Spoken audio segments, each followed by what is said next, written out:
Camille actually has the advantage before level 3, and once you hit level 3, you should be able to beat her pretty reliably. I don't actually rush Rylai into Camille because she can just hookshot away, so instead I go for a Riftmaker rush. You can either teamfight or side lane into her, and either one works just fine. If you want a teamfight, you can ult whoever she ults so that they don't get trapped and then you 1v1 her in the realm. That being said though, the later the game goes, the stronger she is, so you want to try to close out the game in the mid game.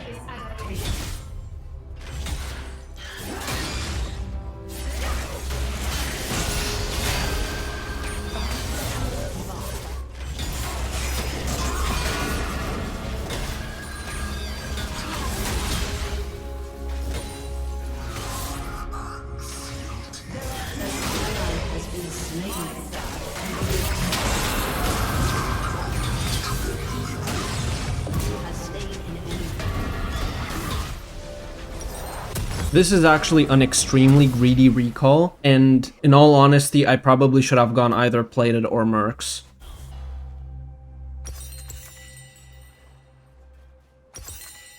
The ungrateful call me tyrant.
I'm looking for the kill on Camille here, just so that we can do Atakan right after. I think we have a very good chance of doing it if she's dead.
If I got my Zhonya's off, I think I'd be able to kill Kog'Maw, but I would still die.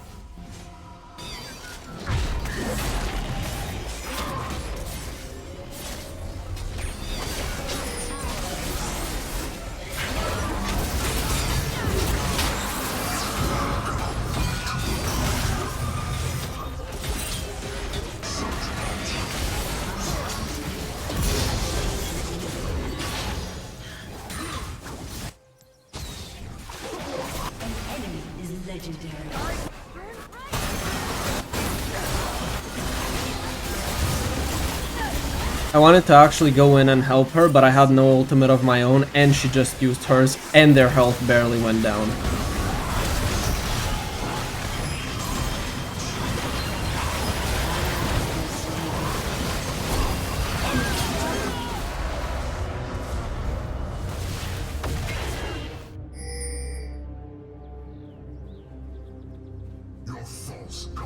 This matchup is basically all about spacing. He can run at you with Q and then stun you up, but what you can do is cast your E just before his connects and then pull him off of you even though you're still stunned. You can also just face tank it and then fight him after, but you have to be wary of his W. Your W and his W are very important in the trade. If he has W up, you may lose it big time. I actually thought he took E level 1, but he actually didn't take any spell, and then I started seeing his gray bar go up, which means that he took W. So I'm forced to back away from this trade. He can use his own ultimate to dodge out yours, so you have to keep that in mind. One way to make sure that this never happens is to just use your ultimate from a farther range. Your ult range is longer than his, so you can ult from a greater distance and then he can't even get that option to begin with. Plated steel caps is a very good spike here into Sett. They help you out a lot to space him out, and then the damage reduction on auto attacks plus the armor feels great. Later on into the game, he's a teamfight menace. What you can do is ult him before he uses his own ult so that he can't mega AoE your team. Or you can ult him right after his ult so that he doesn't get a mega W true damage on your team. One other thing to keep in mind is the fact that his W true damage will be absolutely monstrous at around 3 items. If he hits you in the middle, you basically die from full health. At 3 items, it's not always the case, but at full build, you get hit by his W true damage, you straight up die. This is why I like to take Zhonya's into him later, just so I can Zhonya's the actual W if he doesn't get me stunned.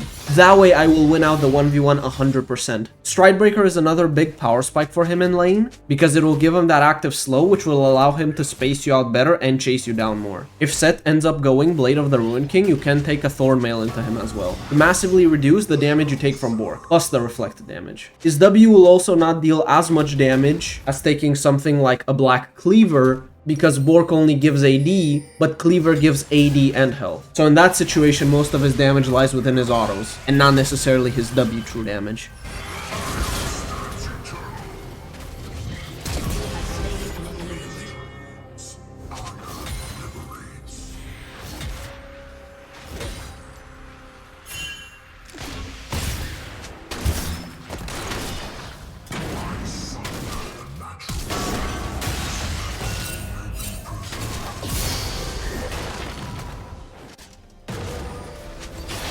The fact that I can get plated steel caps this early will help out a ton in this lane.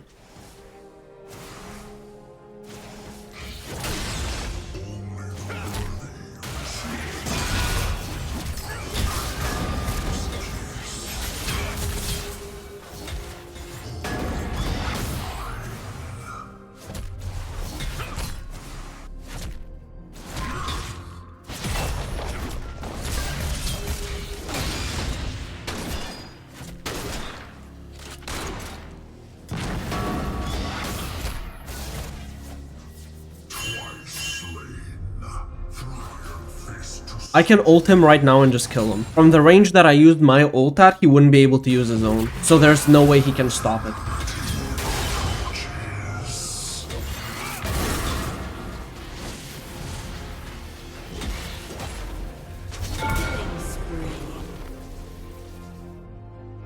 An enemy has been slain.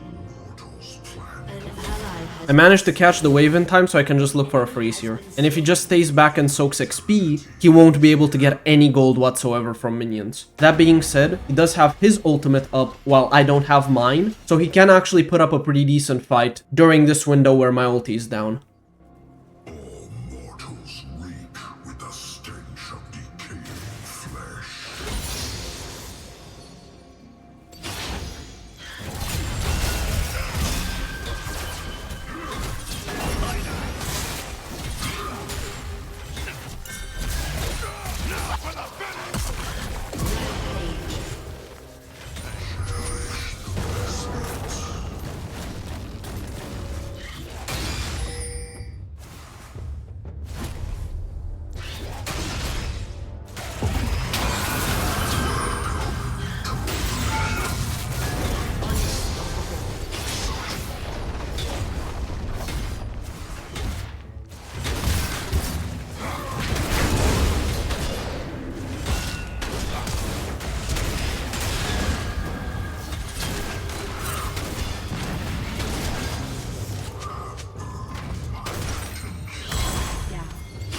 Honestly, I should never ult a Bard, especially if he can use his portal through a wall. He can waste so much of my time in the realm, and there's a very high chance I don't even kill him, so this was a really bad ult for me.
Been slain.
Slain. Double kill.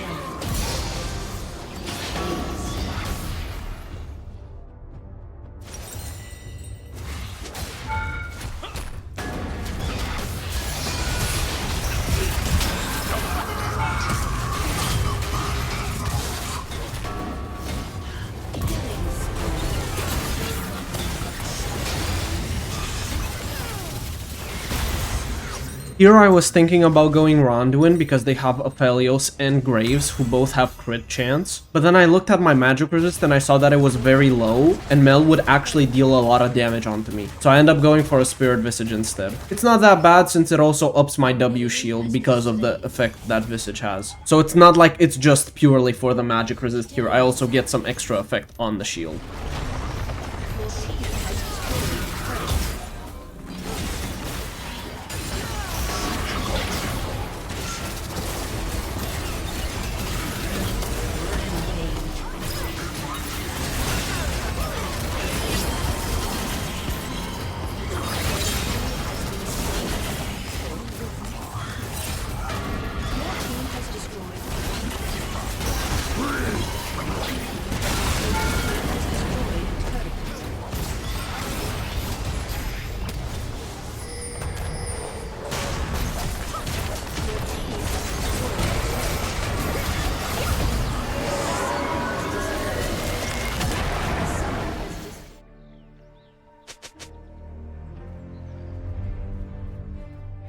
This is a very frustrating matchup to play until 2 items. Once you get Liandry and Bloodletter's Curse, it actually starts to become much easier. I also usually like to rush plated steel caps unless I manage to kill him early on. And even if I do kill him early on, it's still not bad to rush plated into him. I also normally like to do Liandry into Bloodletters, but this time I decided to do Bloodletter's Rush first. Because it shreds magic resist, it means that he will deal less damage as well as take more damage. Another reason as to why I want to rush Bloodletter's Bloodletters here is because he has Aftershock, and that means he might look to do the full one-shot combo. The combo is as follows. He full charges his W, then instantly ults, then presses a Q into a fully charged W after the ulti, which should one-shot me. If I actually have the full Bloodletters curse, I can shred down 30% of that magic resist, which would mean I can survive the combo more reliably. However, this means that my actual small poke damage won't be as high. The reason I like Liandry first is because what Cassante will usually do is basically just Q auto until you die. So the small Liandry burn helps there. On top of that, he is most likely going to rush Kaenic Rookern, and the Liandry burn will make sure that the passive shield on the Kaenic takes longer to refresh.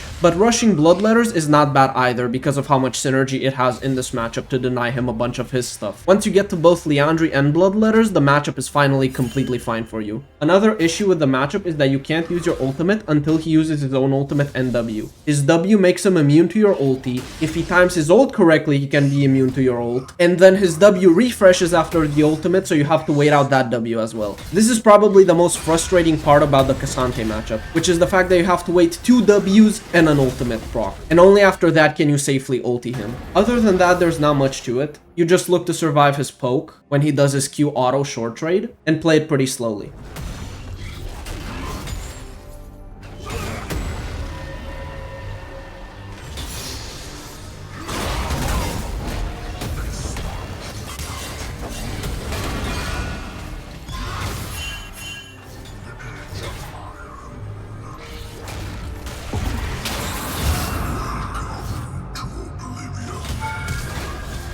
Honestly, I did not expect that W to hit me. I would have killed him and then survived the fight. I am genuinely shocked that W landed on me.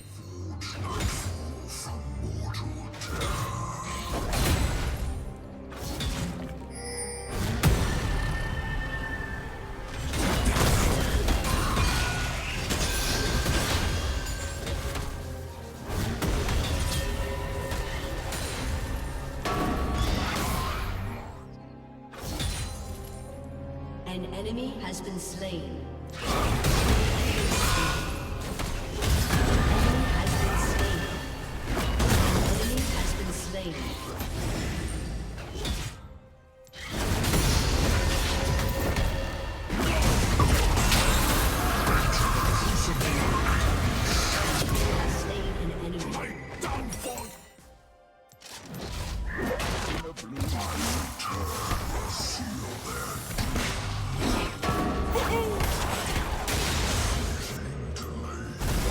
I was contemplating here on whether or not I should sell my starter item to get the full Bloodletters, but I end up not doing that, and instead I go for plated.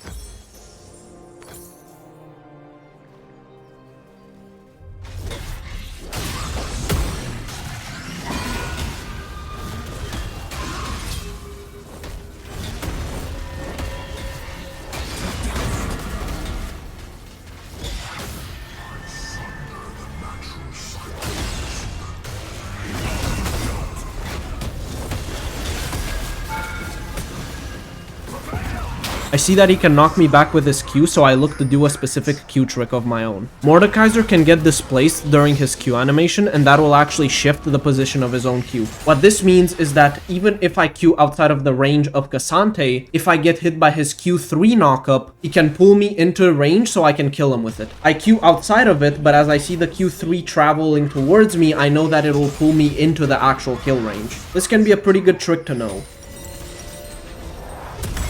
I get Bloodletters here, so I get a big spike in the 1v1.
Has been slain.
Aced.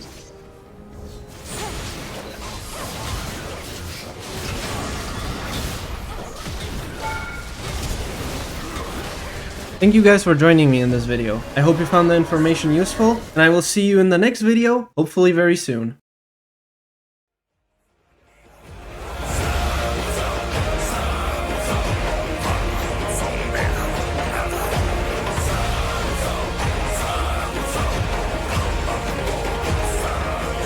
I am favored by the gods and awaited